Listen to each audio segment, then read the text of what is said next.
मतलब मोदी की तारीफ करते हुए इन्होंने कहा है कि वे मुल्क के बाहर बैठकर फैसले नहीं लेते। उन्होंने संयुक्त रूप से पाकिस्तान पर तमाचा मारा बाइडेन के साथ मिलकर के। ऐसा क्यों कहा है? कौन भारत देश के बाहर बैठकर फैसले लेता है? तो अकॉर्डिंग टू इमरान खान, जो पाकिस्तान के प्रधानमंत्री शहबाज शरीफ हैं, वो दुबई बैठकर या लंदन बैठकर फैसले लेते हैं। अपनी पूरी कैबिनेट को दुबई ले जाते हैं या फिर वहां पर बैठकर के बिजनेसमैनों के साथ बैठकर वार्तालाप करते हैं और पाकिस्तान के लिए फैसले लेते हैं। तो ऐसी स्थिति में चूंकि Imran Khan main stream media पर नहीं आ सकते, तो उन्होंने अपनी ये बातें यूट्यूब पर नरेंद्र मोदी से काफी ज्यादा इंस्पायर्ड लगते हैं ये। इन्होंने कहा कि मोदी कभी बाहर जाकर आपने सुना है कि वहां बैठकर अपने मंत्रियों को ले गए और फैसला कर रहे हैं? इनकी दुबई में बड़ी-बड़ी प्रॉब्लम, लंदन में बड़ी प्रॉब्लम और ये मुझे किसने बताया? ये हमारी आईएसआई ने बताया। मतलब ये लाइन बोलते हैं ना कि हमारी आईएसआई ने हमें बताया है। बस इस बात से आईएसआई भी नाराज और सेना भी नाराज। असल में हर पद की अपनी एक डिग्निटी होती है। देश के जितने भी प्रधानमंत्री बने हैं, सबके पास देश के सारे खुफिया राज होते हैं। ऑब्वियस सी बात है, उनको सारी की सारी सिक्योरिटी एजेंसीज रिपोर्ट करती हैं, लेकिन वो कभी भी बाहर आकर के अपने पद पर वापस जाने की चाह में अंट-शंट बयान नहीं देते, जो ये आदमी कर रहा है।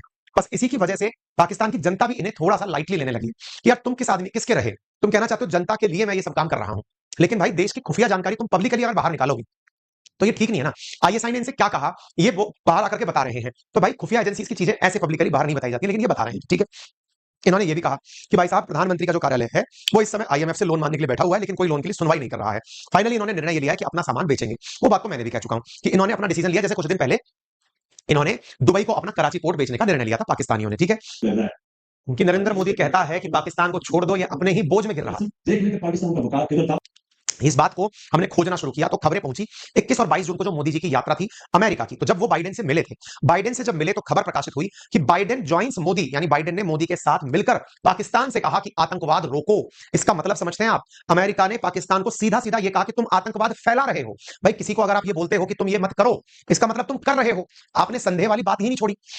ऐसी स्थिति में Biden joins Modi to ask Pakistan to stop terrorism, आप यहां पर ये सुर्खी देख सकते हैं। और फिर हमने वो जॉइंट बयान, जिसमें संयुक्त बयान में पाकिस्तान को लेकर के बयान दिए गए, जिसमें प्रधानमंत्री मोदी और बाइडेन ने कहा कि आतंकवाद और हिंसक उग्रवाद के सभी रूपों की हम कड़ी निंदा करते हैं। पीएम मोदी और बाइडेन ने लश्कर ए तौयबा, जैश ए मोहम्मद, हिजबुल मुजाहिदीन जैसे पाक स्थित संगठनों सहित संयुक्त राष्ट्र में सभी लिस्टेड आतंकवादी समूहों के खिलाफ ठोस कार्रवाई का आह्वान किया।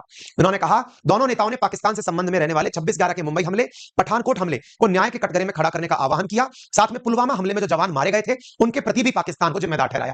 ये छोटी मोटी बात नहीं है, अंतरराष्ट्रीय स्तर पर ऐसा हो। फिर हमने कहा कि इसको और पड़ताल करते हैं। पड़ताल की तो हम पहुंचे व्हाइट हाउस के ऑफिशियल स्टेटमेंट पर, अमेरिका के ऑफिशियल स्टेटमेंट पर। 22 जून का आप ये स्टेटमेंट देख रहे हैं।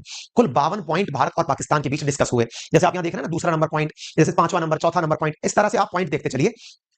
32वां नंबर जो पॉइंट है, 32 नंबर जो ज्वाइंट स्टेटमेंट के अंदर पॉइंट है, उस पॉइंट में प्रॉपर तरीके से पाकिस्तान का ही जिक्र किया गया है। आप देखते चलिए यहां पर जिन जिन चीजों के बारे में चर्चा हुई, चाहे रिसर्च, आर्टिफिशियल इंटेलिजेंस, चाहे डिफेंस, चाहे पार्टनरशिप, व्यापारिक, सभी तरह की बातें हुई। इवन आर्टिफिशियल इंटेलिजेंस में भी साथ देने की बातें हुई। लेकिन इन सभी चीजों से ऊपर जिन चीजों को लेकर के भारत के बीच में बात हुई, that is on point number 32।